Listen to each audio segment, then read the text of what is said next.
एक आईना जो कल दिखाता था, पुराने शहर की तंग गलियों में एक कबाड़ की दुकान थी। वहां धूल, जंग और समय की बदबू फैली रहती थी। उसी दुकान के कोने में टंगा था एक अजीब सा आईना, काला फ्रेम, टूटे किनारे और शीशे पर हल्की धुंध। राघव ने उसे देखा और बिना वजह खरीद लिया। दुकानदार ने बस इतना कहा, इसे रात में मत देखना। राघव हंस पड़ा। उस रात उसने आईना कमरे में टांग दिया। जैसे ही उसने उसमें देखा, उसकी परछाई मुस्कुरा रही थी, जबकि वह खुद नहीं मुस्कुरा रहा था। अचानक आईने का दृश्य बदल गया। उसने खुद को देखा, कल का खुद, वही कपड़े, वही कमरा, लेकिन हाथ में एक अखबार था। अगली सुबह वही अखबार सच में उसके दरवाजे पर पड़ा था। राघव घबरा गया।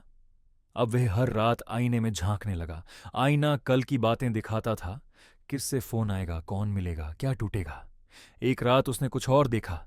आईने में वह फर्श पर पड़ा था, खून फैला हुआ था, और आईने के सामने कोई खड़ा था जो दिख नहीं रहा था। राघव कांप गया। उसने आईना तोड़ने की कोशिश की, लेकिन हथौड़ा शीशे से टकराकर टूट गया।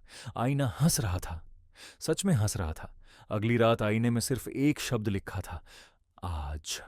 राघव ने पीछे मुड़कर देखा। कमरे में कोई खड़ा था और आईना अब खाली था।